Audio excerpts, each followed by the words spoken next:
Hello and welcome to मद्दे मुकाबिल। मैं हूं रबिया खान और मेरे साथ मौजूद हैं रऊफ क्लासरा। सबसे पहले नजर डालते हैं आज की कुछ अहम डेवलपमेंट्स पर। बलूचिस्तान और केपी के अंदर दहशतगर्दी में शिद्दत आ गई। नौशकी में एफसी के काफिले पर खुदकुश हमला, 6 अहलकार शहीद। पेशावर, कुर्क समेत सूबे में थानों और चौकियों पर दहशतगर्द हमले। बीएलए और टीटीपी पर हमलों में मुलविस होने का संगीन इल्जाम। हुकूमत ने कौमी सलामती के मामले पर पार्लिमानी कमेटी का इन कैमरा इजलास बुलवा लिया। पीटीआई का इजलास में शमूलियत का फैसला। हुकूमत दहशतगर्दी के खिलाफ क्या कदम उठाने जा रही है, इस पर हम तफसीलन बात करेंगे। इसके अलावा ईद के बाद तहरीक चलाने का फैसला होगा। मौलाना के बयान ने हुक्मरान इत्तेहाद को खबरदार कर दिया। मौजूदा हालात में नवाज शरीफ का किरदार अहम करार। पीटीआई क़यादत से बयानबाजी करने वालों का नोटिस लेने का मुतालबा। जबकि वजीर आला खैबर पख्तूनख्वा अली अमीन गंडापुर ने अफगान शहरियों को मुल्क से निकालने की मुखालफत करते हुए शहरियत देने का मुतालबा कर दिया। इस पर भी हम तफसीलन बात करेंगे। और ट्रंप हुकूमत का मीडिया के गिर्द घेरा तंग। वॉइस ऑफ अमेरिका को बंद कर दिया। मुलाजमीन जबरी रुखसत पर भेज दिए। जबकि अमरीकी जज ने ट्रंप इंतजामिया की जानिब से बरतरफ हजारों वफाकी मुलाजमीन को बहाल करने का हुक्म दे दिया। ट्रंप ने इमिग्रेशन बिल पर साइन कर दिए। पाकिस्तान के लिए भी नई मुश्किलात खड़ी हो गई। तफसीलात जानेंगे वाशिंगटन से सीनियर सहाफ़ी अनवर इकबाल साहब की ज़बानी। और पाकिस्तान को 5 बरसों में 154 अरब डॉलर्स के तिजारती खसारे का सामना। एहसन इकबाल ने मुल्क में बेरोजगार अफराद की तफसीलात पेश कर दी। पाकिस्तान ने मार्च 2024 से जनवरी 2025 तक 30 लाख डॉलर्स मालियत की चीनी इंपोर्ट की। दस्तावेजात के साथ अहम तफसीलात आपके साथ शेयर करेंगे। लेकिन सबसे पहले हम बात कर लेते हैं बढ़ती हुई दहशतगर्दी के हवाले से। इसके पेश नज़र कौमी सलामती की पार्लिमानी कमेटी का इन कैमरा इजलास कल होगा, जहां पे अस्करी क़यादत जो है वो सिक्योरिटी सूरत हाल से आगाह करेगी तमाम पार्टीज को। इस पर बात करने के लिए इस वक्त हमारे साथ मौजूद हैं पीटीआई के सेनेटर डॉक्टर हुमायूं मेमन साहब। अस्सलाम वालेकुम डॉक्टर साहब and thank you so much for joining.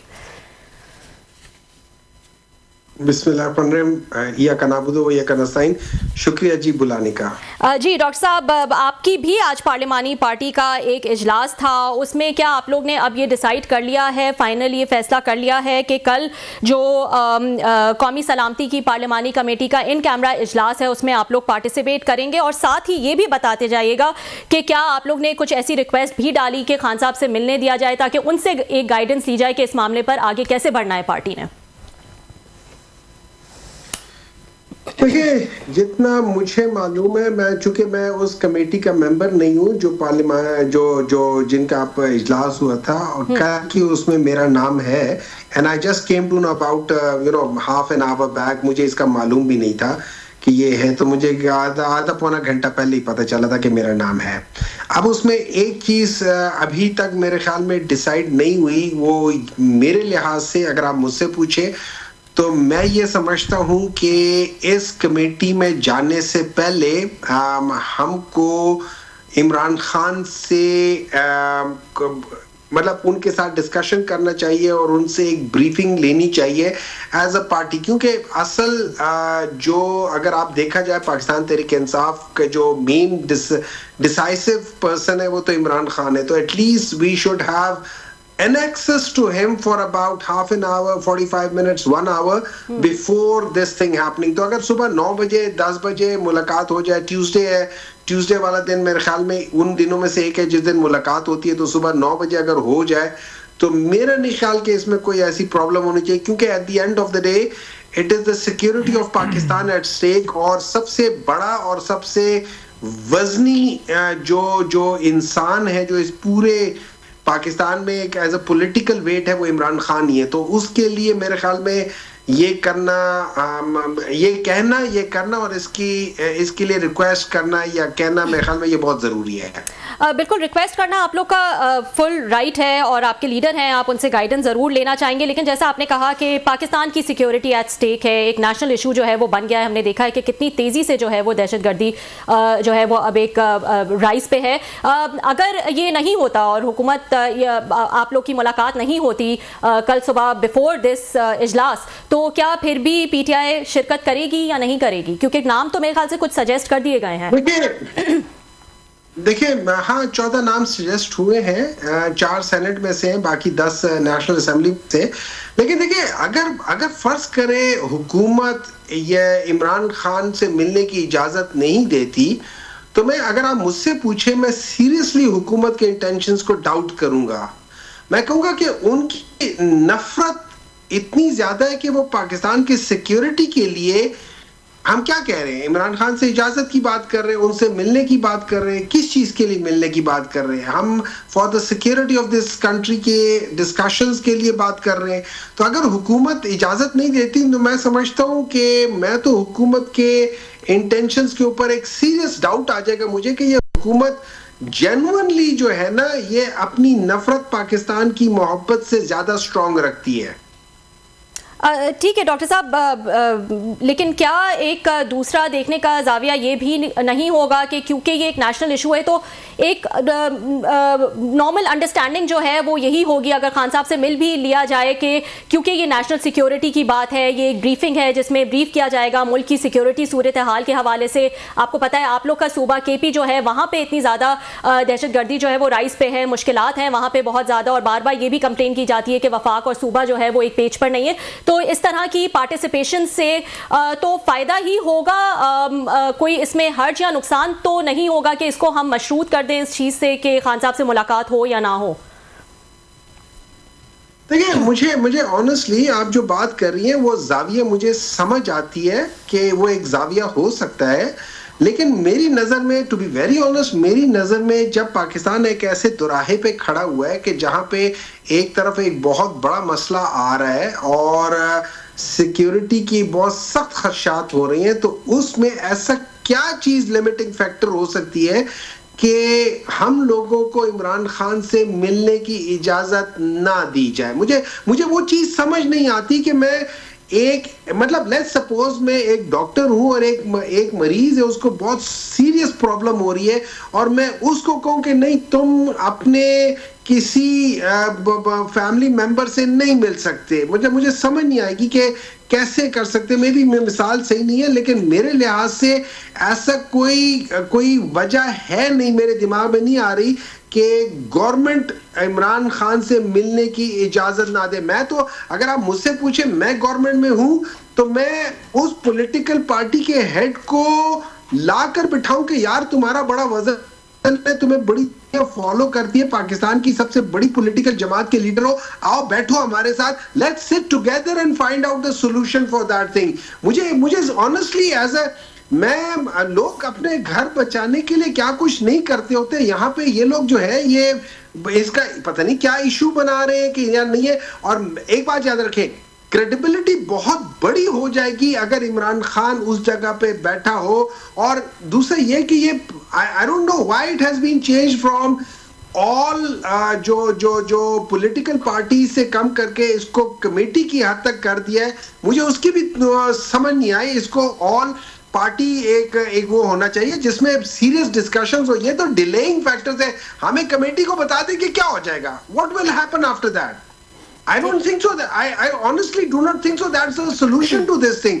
ये वो टाइम है जिसमें आप सारे major decision makers of Pakistan, हर पॉलिटिकल पार्टी का हेड, उसको बिठाएं, इंस्टीट्यूशन के हेड बिठाएं, आप कोई सुप्रीम कोर्ट के चीफ जस्टिस बिठाएं, आप हाई कोर्ट के चीफ जस्टिस बिठाएं, आप इन सबको बिठा के ये हमारे सामने मसला है, आओ बैठो।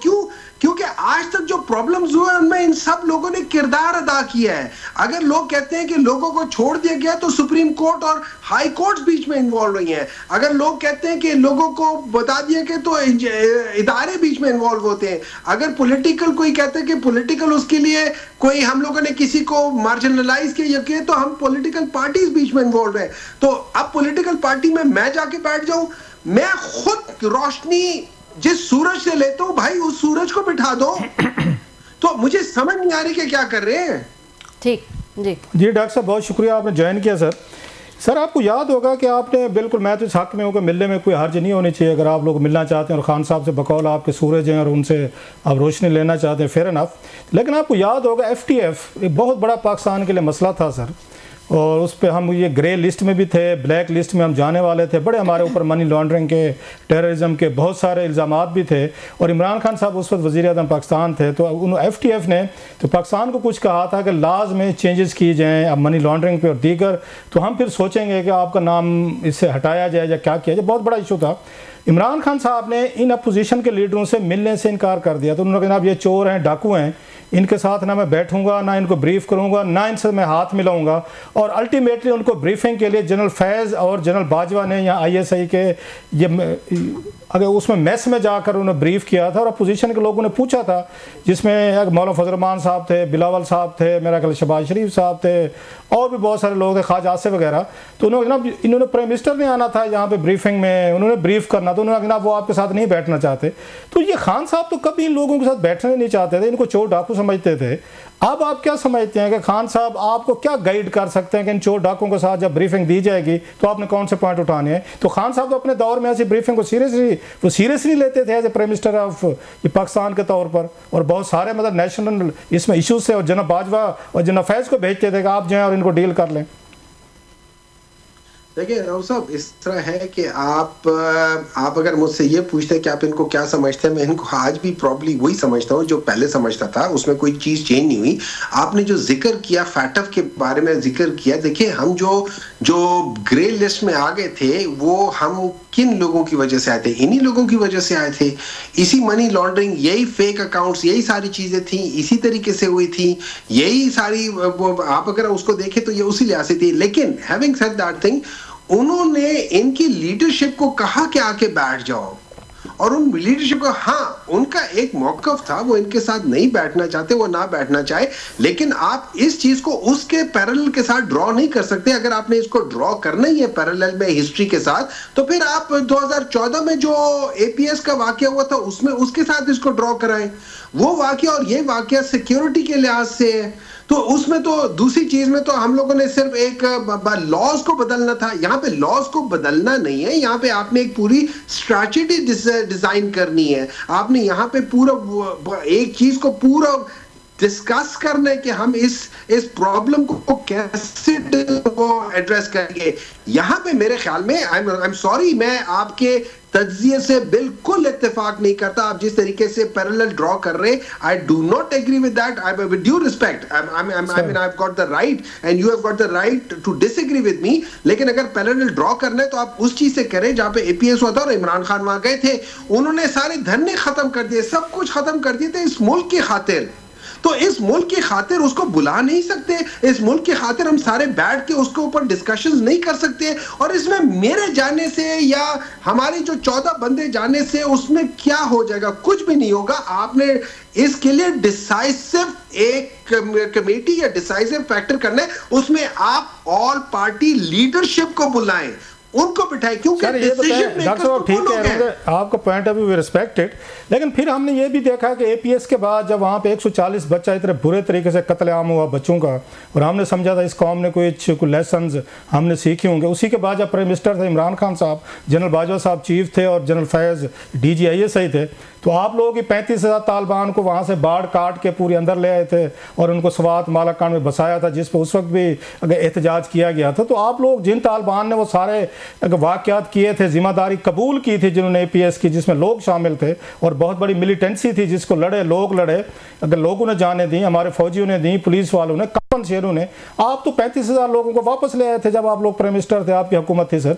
तो आप तो आज भी इल्ज़ामात लगते हैं, मौजूदा फौजी एस्टेब्लिशमेंट भी कहती है कि वो जो 35,000 लोग लाए गए थे तालिबान, उनका बड़ा रोल है मिलिटेंसी फैलाने में KPK में। सर देखिए राव साहब, इस तरह है कि मैं ना उस वक्त कैबिनेट में था और ना मैं किसी लिहाज से वो था, लेकिन मैं एक चीज बता देता हूं आपको। जितनी मुझे इस बात की इल्म है वो ये हुआ था कि ये बेसिकली जनरल बाजवा साहब और जनरल फैज हमीद साहब, ये उनका आइडिया था।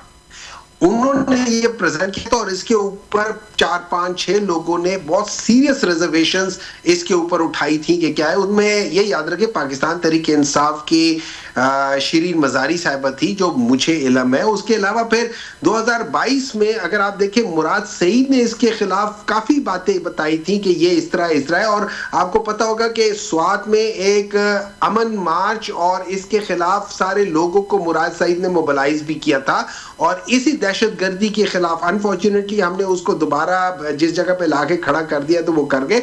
लेकिन मेरा नहीं ख्याल, to be very honest, to the best of my knowledge, Pakistan Tehreek Insaf as a government ने इसको ना इनिशिएट किया था ना किया था। हाँ, ये एक प्रपोजल आई थी और ये प्रपोजल जहां से आई थी वो आपको भी पता है, मुझे भी पता है। मैंने तो खैर बता दिया है कि उसको इंट्रोड्यूस करने वाले कौन थे। आपकी इंफॉर्मेशन की रिस्पेक्ट रखते हो सर, तो खान साहब ने जहां स्टैंड लेना होता था वहां डट के लेते थे, चाहे हुकूमत चली जाए।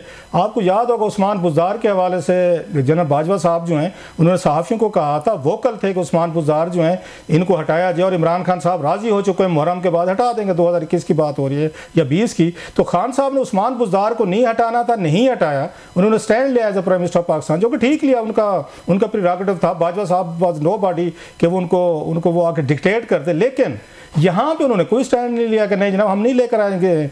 और उस वक्त खान साहब को नेशनल इंटरेस्ट या टेररिज्म या उन लोगों का वापस आना, उनका सेटल कराना, उसमें कोई नुकसान नज़र नहीं आ रहा था कि जैसे उस्मान बुज़दार पर स्टैंड ले गए थे यहाँ भी ले लेते। खान साहब का तो बकायदा कौम को खिताब है सर, वो उसका क्लिप है, मैं आपको अगर उसके शो के बाद भेजूँगा, जिसमें उन्होंने इसको डिफेंड किया था, उन्होंने जस्टिफाई किया था, रीजनिंग दी थी कि इन 35,000 तालिबान का और मज़ीद भी आने थे पाकिस्तान में आकर सेटलमेंट जो है वो कितनी ज़रूरी है। तो खान साहब ने जहाँ डटना होता था वो डट जाते थे, तो इस इशू पे तो वो नहीं डटे। उन्होंने कहा ठीक है जी, ले आए, बाढ़ काटे, इनको आए बसाए यहाँ पे सर। देखिए, इस तरह मैं आपको एक बात बताता हूँ, मुख्तलिफ इश्यूज हैं, उनको हम मिक्स नहीं कर सकते। एक है पॉलिटिकल इशू है, दूसरा सिक्योरिटी इशू है। पॉलिटिकल इशू में मैं ऑब्वियसली मैं जनरल साहब को कहूँगा thank you very much, none of your business, और मैं अपना डिसीजन लूंगा। लेकिन जब सिक्योरिटी के इश्यूज आएगा तो ये याद रखें, हमारे आईज ईयर्स सारी चीजें जो होती हैं वो तो बेसिकली ये सिक्योरिटी एजेंसीज होती हैं, हमारे वो होती हैं, वहां पे मैं उनकी बात को वजन दूंगा, वहां मैं उस लिहाज से करूंगा कि हाँ ये जो आप कह रहे हैं, अगर आपने सोचा होगा, समझा होगा, सारी चीजें डिस्कशंस की होंगी, और जितना मैंने सुना है, चूंकि मैं उस वक्त था नहीं, मैं सिर्फ इधर उधर से मैंने सुनी है बातें, तो उसमें तो ये था कि it was already discussed, done and everything, ये तो कर लिया था। इट वाज काइंड ऑफ कि भाई ये सब कुछ हो गया और ये हम कर रहे हैं, जिसमें पाकिस्तान तहरीक इंसाफ की government as a government was not agreeing to it, लेकिन हाँ एज अ होल बात हुई थी कि चलो ठीक है इसको कर लेते हैं। और इसमें और जिसके जो आए थे लोग, सेटलमेंट होकर आए थे, जो मुझे याद पड़ता है, please correct me if I am wrong, ये तो जुलाई 2022 में भी हुए थे। तो उस वक्त तो हमारी हुकूमत भी नहीं थी, तो अगर उस वक्त हमारी हुकूमत नहीं थी तो फिर जो आपकी हुकूमत नहीं थी, डॉक्टर साहब मान लिया, तो फिर खान साहब ने वो जो जस्टिफिकेशन दे रहे थे, क्लिप पे मैं आपको भेजता हूँ थोड़ी देर में आपके व्हाट्सएप पे, तो खान साहब कौम के नाम खिताब करके उनके आने का वेलकम और उनको यहाँ बसाने की जस्टिफिकेशंस क्यों दे रहे थे? हुकूमत तो आपकी नहीं थी बकौल आपके सर, तो वो फिर क्यों वो सारा कुछ फैसिलिटेट कर रहे थे और कह रहे थे ठीक हो रहा है सर? देखिए मैं ये था कि जो मुझे कैबिनेट में के खिलाफ काफी बातें भी हुई थी, लेकिन ओवरऑल मेरे ख्याल में जब आपको सिक्योरिटी एजेंसीज एक ब्रीफिंग देके बता देते हैं, आई एम श्योर, चूंकि मैं उसमें था नहीं, मैं उसमें डिटेल बता नहीं सकता, लेकिन आई एम श्योर उसमें कोई ऐसी बात हुई होगी जिसमें उन लोगों ने कहा होगा कि दिस इज दी वो है, और उन्होंने उस चीज को जस्टिफाई किया होगा।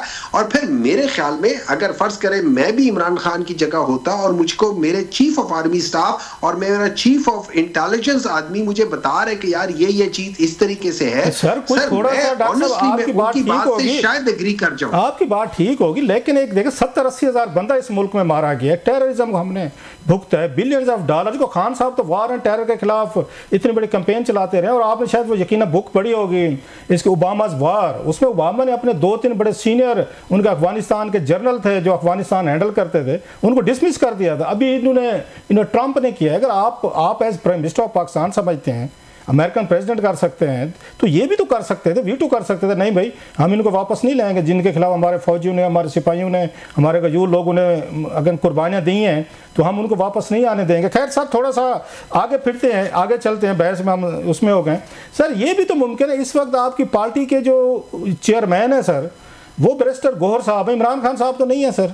आपके सेक्रेटरी जनरल जो है सलमान अकरम राजा साहब हैं, आपकी अपोजिशन लीडर उमर अयूब साहब हैं, सारे लोग आप कल जा रहे हैं, तो फिर भी आप समझते हैं कि इमरान खान साहब की उनसे मिलना ज़रूरी है? मतलब पार्टी का चेयरमैन, पार्टी का सेक्रेटरी जनरल, सेनेट में से आप लोग 14-15 लोग, आप लोग इतने पॉलिटिकली तौर पर या टेररिज्म रिलेटेड इंफॉर्मेशन या स्ट्रेटजी का आपको इल्म नहीं है कि 14-18 लोग जाएंगे और खान साहब से हिदायत लेंगे? आपको कोई ओवरऑल कोई अंडरस्टैंडिंग नहीं है कि हमारा क्या पॉइंट ऑफ व्यू होगा या होना चाहिए? देखिए, इस तरह है कि अगर आप मुझसे ये पूछें कि ये सारे लोग हैं या बिल्कुल हैं, उन सब का अपना अपना वजन है, लेकिन देखिए इन सब के वजन की जो वजह है वो इमरान खान है। इमरान खान, एक बार लेट्स पुट लाइक दिस, अगर मैं कुछ कहता हूँ in capacity of being a senator, उसका अपना एक वजन होगा, लेकिन मेरे वजन के पीछे अगर इमरान खान का वजन आ जाएगा तो वो फिर एक किस्म का जस्टिफाई कर जाएगा। मैं समझता हूँ, मैं तो ये पार्लियामानी कमेटी को जो किया है ना, मैं तो इस कह रहा हूं कि इसकी जरूरत नहीं थी। ये टाइम है जिसमें आपके जितने पॉलिटिकल पार्टीज हैं उनकी लीडरशिप को लाके बिठाना चाहिए ताकि उसी वक्त डिसीजन हो सके। उनको 2-3 दिन आगे पीछे लाके बिठाएं और इसमें प्रोडक्शन ऑर्डर खान साहब के बुलवा के उनको वहां पे बुलवा के कहें कि आगे बैठे। चलो प्रोडक्शन ऑर्डर नहीं हो सकते सर, उनको बेल पे लगा। आप सेनेटर हैं, आप ये ला समझते हैं प्रोडक्शन ऑर्डर खान साहब के वो नहीं हो सकते क्योंकि खान साहब मेंबर कौमी असेंबली नहीं है सर। मुझे बोल लेने देते तो मैं कहता हूं मैं प्रोडक्शन ऑर्डर इन अ वे, मैं गलत लफ्ज कह गया था, मैं एग्री करता हूं। प्रोडक्शन ऑर्डर इन अ वे मैं कह रहा था कि उनको रिप्रोड्यूस करें, उनको बेल या उनको जो भी कहते हैं उसमें अगर बेल नहीं भी हो तो उनको कह के भाई वो क्या पैरोल पे बाहर ले आए और उनको कह के आ जाए या बैठ जाए, ये 2-3 दिन बैठे और इस पे वो करके डिसाइसिव डिसीजन लें और उसके बाद आगे करें। सर उसके I do not think so. This is the time के जिसमें हम पार्लिमानी कमेटी को लाके बिठाएं. This is not the time for it. लेकिन डॉक्टर साहब आपकी पार्टी ने तो एग्री कर लिया ना, वो नाम दे दिए हैं, वो तो पार्टी तो एग्रीड है। वो तो इमरान खान साहब आए ना आए, उनको प्रोड्यूस करें ना करें, उनसे मुलाकात हो ना हो, ये तो पहले से वो नोटिफिकेशन आपकी पार्टी का आ चुका है जिसमें आपका नाम भी शामिल है कि कल आप लोग तो जा रहे। तो जब आप लोगों का सारा कुछ तय हो गया, फैसला कर चुके हैं कि हमने शरीक होना है, तो उसके बाद इफ्स एंड बट्स से ये शरायत या मुलाकात की बात जो है थोड़ी सी रेलिवेंट नहीं हो जाती सर? सर मुझे चूंकि डिटेल का नहीं पता, मैं इसमें कमेंट उस लिहाज से नहीं कर सकता, लेकिन लेट्स सपोज चूंकि मुझे मालूम ही नहीं था, लेकिन मेरे लिहाज से मैं ये सवाल उठाता हूं और मैं उठाऊंगा कि यार मेरे लिहाज से इस कमेटी, पार्लिमानी कमेटी की तुक नहीं बनती इस टाइम पे जब आपने देखा अभी आपको पता है कि जो एक वाकया हुआ है उसके फौरन बाद आपको पता है 2-3 अभी और वाकये हो गए। जब ये इतनी शिद्दत इख्तियार कर गई है, हम पार्लिमानी कमेटी में इन कैमरा ब्रीफिंग लेंगे फॉर व्हाट? ये सर आपके दौर में भी डॉक्टर साहब ये ब्रीफिंग इस तरह की इन कैमरा होती रहती है। बड़ा लास्टली सर, अभी अली अमीन गंडापुर साहब कह रहे हैं क्योंकि आपका तो लोग KPK से है और KPK has been direct victim रहा है ये वार एंड टेरर का, या वहाँ पे जो अगर अफगान महाजरीन आते रहे, वो ये कह रहे हैं कि जितने अफगान महाजरीन यहाँ पैदा हुए हैं या यहाँ पर मौजूद हैं इनको शहरियत दी जाए। आपका इस पर क्या मौक़िफ़ है सर, आपका या पार्टी का, कि अफगान महाजरीन जिनका कहा गया डेडलाइन 30 मार्च है कि इनको वापस भेजा जाए या इनको शहरियत दी जाए सर, जो अली अमीन गंडापुर साहब ने कहा है? सर देखिए, मेरे लिहाज से अगर आप मुझसे पूछें तो ये एक ऐसी चीज है जिसके ऊपर एक ग्रैंड डिबेट होनी चाहिए। इसके प्लस भी है, इसके नेगेटिविटी भी है, दोनों चीजें हैं। लेकिन अगर आप मुझसे पूछे, एक चूंकि ये याद रखें जब तालिबान की गवर्नमेंट गई थी शुरू में, या खैर इसमें तो बहुत सारे तो 1989 के बाद 79 के बाद ही आ गए थे, उस वक्त जब रशिया ने इन्वेड किया था वो कर दिया था, तो एक तो बहुत बड़ी तादाद उस वक्त आ गई थी, ठीक है। उसके बाद फिर सेकंड जब हुआ था फिर आ गई थी। अब इस लिहाज से ये क्या are they part of problem और are they part of solution? उनको वापस भेजने से क्या हमारा प्रॉब्लम कम हो जाएगा? अगर उसका आंसर है कि हमारा प्रॉब्लम कम हो जाएगा then I will probably go for it. लेकिन अगर उसका आंसर ये कि नहीं, they are not a part of problem, तो फिर अगर एक बंदा है वो 40 साल से 1979 से लोग जो पैदा हुए उनके अपने बच्चे हो गए हैं, तो तो अगर 2 जनरेशन से वो इधर हैं, बिजनेस कर रहे हैं, सही कर रहे हैं, अच्छे लोग हैं, तो फिर उनको क्या कह सकते हैं, सिटीजनशिप देने में कोई बुरी बात भी नहीं है। पूरी दुनिया में इस तरीके से होता है, कितने लोग होते हैं वो चले जाते हैं, तो उनको देने में कोई बुराई नहीं बनती है, मेरी नजर में बुराई नहीं बनती। बहुत शुक्रिया, लेकिन डिस्कशन जरूरी है। बहुत शुक्रिया brother, thank you very much doctor साहब। Thank you so much doctor साहब फॉर ज्वाइनिंग अस। डॉक्टर साहब से हम बात कर रहे थे कौमी सलामती की पार्लिमानी कमेटी का इन कैमरा इजलास है कल, क्या पीटीआई शिरकत करेगी या नहीं। 14 नाम जो हैं वो भिजवा दिए गए हैं। लेट्स सी कल जो है वो पीटीआई इसमें शिरकत करती है कि नहीं। एक ब्रेक ले लेते हैं, ब्रेक के बाद एक और अहम इशू है, उस पर बात करेंगे। वेलकम बैक नाज़रीन। जब से ट्रंप हुकूमत आई है हम देख रहे हैं कि कोई ना कोई सख्त फैसले जो हैं वो ओवरनाइट ले लिए जाते हैं। अनप्रिडिक्टेबल उनकी पर्सनालिटी कहा जाता है कि है, और इसीलिए उनका दौरे हुकूमत में क्या क्या डिसीजंस लिए जा सकते हैं वो काफ़ी अनप्रिडिक्टेबल हैं। इसी तरह का एक डिसीजन लिया गया और इस पर बात करने के लिए हमारे साथ मौजूद हैं सीनियर सहाफ़ी अनवर इकबाल साहब फ्राम वाशिंगटन DC। इनसे बात कर लेते हैं। अस्सलाम वालेकुम अनवर साहब and thank you so much for joining. बड़ी मेहरबानी जनाब, थैंक यू। अनवर साहब, अब जैसे मैंने कहा कि काफ़ी अनप्रिडिक्टेबल हैं ट्रंप, और हम देख रहे हैं जब से उन्होंने ज्वाइन किया है इस तरह के काफ़ी डिसीजंस जो हैं उनके ओवरनाइट आ जाते हैं। उन्होंने वॉइस ऑफ अमेरिका के 1300 लोगों को पेड लीव पर भेज दिया है ओवरनाइट। एक एंटायर न्यूज़ रूम जो है उसको उन्होंने साइडलाइन कर दिया है ओवरनाइट इस बिना पर कि वो एंटी ट्रंप हैं और रेडिकल हैं उनके ख्याल में। इसको आप किस तरह से देख रहे हैं, और इतना अनप्रिडिक्टेबल डिसीजन इसमें आपको लगता है कि इलॉन मस्क जो उनके साथी हैं उनका भी एक क्रिटिकल इन्फ्लुएंस है शुरू से इस तरह की, जिसको वो कहते हैं कि कॉस्ट कटिंग के लिए जो है वो किया जा रहा है? जी देखें, ये अनप्रिडिक्टेबल नहीं है, इसलिए कि उन्होंने पहली टर्म में भी कोशिश की थी और सर्वे वगैरह भी कराया था, और उन्होंने ये भी कहा था कि वॉइस ऑफ अमेरिका ने इतना स्पेस ऑक्यूपाई किया हुआ है, ये बिल्डिंग किसी सरकारी महकमे को दी जाए तो कोई मुफीद काम आ सकती है, यहाँ पे स्पेस ज़ाया हो रही है, पैसा ज़ाया हो रहा है। उस वक्त भी बंद करना चाह रहे थे, लेकिन उस वक्त उन्होंने ज़रा आराम से काम किया कि उनका ख्याल था सेकंड टर्म भी जीत लेंगे।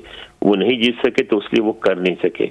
जो उनको मेन एतराज़ है वो ये है कि वो ये कहते हैं कि जो वॉइस ऑफ अमेरिका का जो एम्प्लॉई होता है वो जब आता है तो वो साइन करता है फॉर्म जिसमें साफ लिखा होता है कि आप यूएस फेडरल गवर्नमेंट के एम्प्लॉई हैं, मुलाजिम हैं उनके।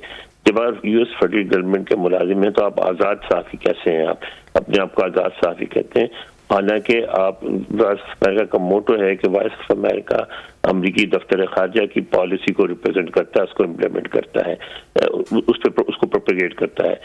तो वो ये कहते हैं कि उसके अंदर मुलाजमीन हैं जो कि अब जिन मुल्कों से आए उन मुल्कों में मुख्तलिफ सियासी ग्रुप्स की या पार्टियों की हिमायत करते हैं, जो कि यूएस गवर्नमेंट की पॉलिसी होती है उस मुल्क के बारे में, उससे जो है उसके खिलाफ होती है। तो ये सारे लेफ्ट विंग वो एक्सट्रीमिस्ट हैं, इनकी हमें ज़रूरत नहीं है। इस मामले में मज़ीद की बात है कि जो गैर मुल्की सफारत खाने हैं वो भी इनके इस पॉइंट की हिमायत करते हैं। मसलन हमारी एम्बेसी को इतराज़ रहा है अभी जो वाक़या हुआ बलूचिस्तान पर, उस पर वो कहते हैं कि जो वॉइस ऑफ अमेरिका की पॉलिसी थी वो ये थी कि जी बोलो उस इंसर्जेंट्स की हिमायत की जाए, जबकि अमरीकी हुकूमत BLA को दहशतगर्द तंजीम मानती है। तो ये सरासर अमरीकी पॉलिसी के खिलाफ है। तो ये एक है। दूसरी लेकिन असल जो इमीडिएट वजह है वही है कि वॉइस ऑफ अमेरिका ने पिछले दौर में ही उनके खिलाफ एक ऐसी स्टोरी की थी जो बाइडेन को फेवर करती थी, फिर बाद में अभी वो मुसलसल ऐसी स्टोरी करते रहे, तो वो इलेक्शन कैंपेन के दौरान उनकी स्टोरीज बाइडेन को फेवर करती रही।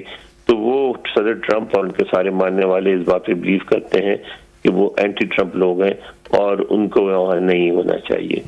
तो अनवर साहब, जब ट्रंप अपनी कैंपेन भी कर रहे थे तब उन्होंने वाज़े तौर पर कह दिया था कि जो लोग मेरे खिलाफ हैं मैं उनके पीछे जाऊंगा जब मैं आऊंगा पावर में।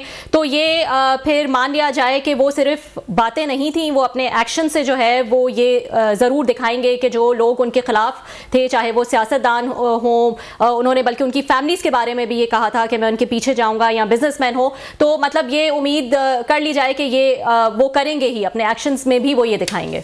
बिल्कुल ऐसा लगता है। आज का बयान आपने देखा, उन्होंने बहुत इंटरेस्टिंग बयान दिया। उन्होंने कहा कि जो एक कमेटी बनाई थी ना कि जब कांग्रेस पे हमला हुआ था तो उस सिलसिले में एक कमेटी बनाई थी और तहकीकात की तो सदर ट्रंप के खिलाफ, तो उस कमेटी के मेंबरान को जाते जाते सदर बाइडेन ने माफी दे दी थी फ्यूचर सहायता कि सदर ट्रंप आके उन पर मुकदमा चला सके।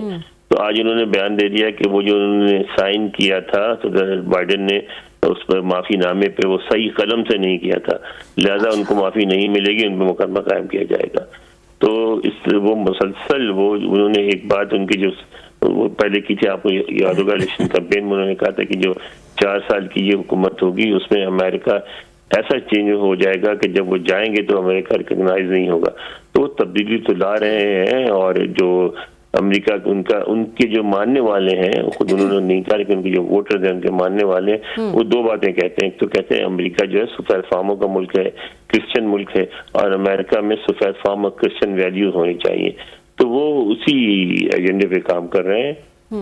अच्छा, आपने बड़ी मजे की बात आपने की अनवर भाई, आपने कहा कि उन्होंने कहा सही कलम से नहीं किया। हमारा एक मुहावरा है बड़ा ज़बरदस्त, वो कहते हैं जब कोई बहाना नहीं मिलता घर में किसी कोई मर्द को कोई अपनी खतून पे कोई एतराज़ करने का, तो अल्टीमेटली वो कह गुजरते हैं आप फिर ये आटा गूंथते हो हिल क्यों रही हैं, मतलब आटा को सीधे तरीके से क्यों नहीं किया जा रहा।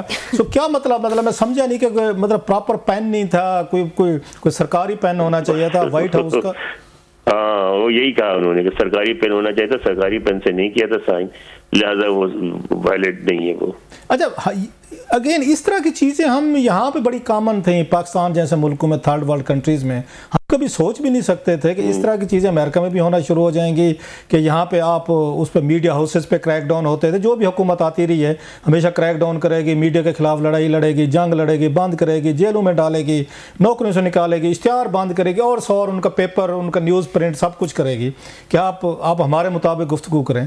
ये अमेरिका में अगेन जो हम देख रहे हैं रिसेंटली उसमें काम हो रहा है, जैसे वॉइस ऑफ अमेरिका का हमने देखा है इस वक्त उनकी लड़ाई चल रही है सबसे बड़ी, उनकी CNN से, वाशिंगटन पोस्ट से, न्यूयॉर्क टाइम्स से रोज़ाना की बुनियादों पर गन फायर मतलब है उनकी हो रही है। तो ये किस साइड पे जा रहा है, ये उनकी ये फ्रीडम ऑफ एक्सप्रेशन जिसको कहें या मीडिया की फ्रीडम जो है सर? जी बिल्कुल, फ्रीडम तो महदूद हो रही है, नजर आ रहा है सामने।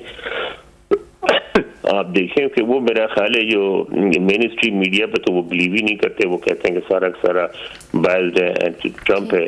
तो वो जो है कंसेप्ट था कि America liberal democracy progressive thoughts को रिप्रेजेंट करता है, उसके वो खिलाफ हैं। उन्होंने कहा है कि अमेरिका हमें दुनिया में जमहूरियत हो या ना हो वो हमारी जिम्मेदारी नहीं है, प्रोग्रेसिव थॉट्स हो या ना हो हमारी जिम्मेदारी नहीं है, हम तो रिलेशनशिप सीधी कमर्शियल बुनियादों पर रखेंगे, अगर हमें उस रिलेशनशिप पे फायदा है तो हम रखेंगे वरना नहीं रखेंगे। तो ये तो बिल्कुल वाज़ेह तौर पे खास सेंस पे लेके जा रहे हैं अमेरिका को।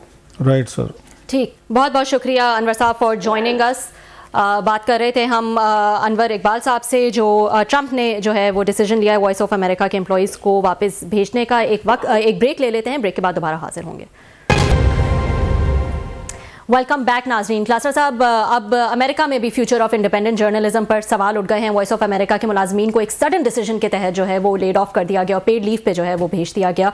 हम अनवर इकबाल साहब से भी इस हवाले से बात कर रहे थे, क्या कहेंगे? इस तरह की चीज़ें हम पाकिस्तान में थर्ड वर्ल्ड के कंट्रीज़ में हमें ये नज़र आती थी, या कभी अमेरिकन जो हैं वो इसके बाद चाइनीज़ के हवाले से ईरान के प्रेस पे या उसके रशियंस के प्रेस पे या नॉर्थ कोरिया या इस तरह के क्यूबा वगैरह उन पे एतराज़ात करते थे और ये चीज़ में वो क्रेडिट लेते थे कि हम कितनी एक उसके लिबरल डेमोक्रेसी के लिबरल एक मीडिया के हामी हैं। तो लगता है किसी की बददुआ लग गई अमेरिकन को, वो जो पूरी दुनिया में फिरते फिराते थे और हमें भी वो लेक्चर देते थे।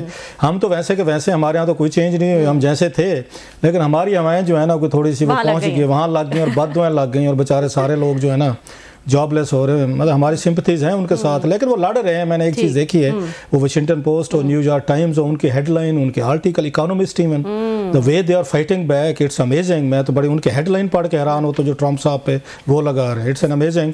उनका प्रेस लड़ रहा है। लेट्स सी ट्रंप के जो है वो दौरे हुकूमत में और कितने सरप्राइजेस बाकी हैं। आज के लिए इतना ही नाज़रीन, कल आपसे दोबारा मुलाकात होगी।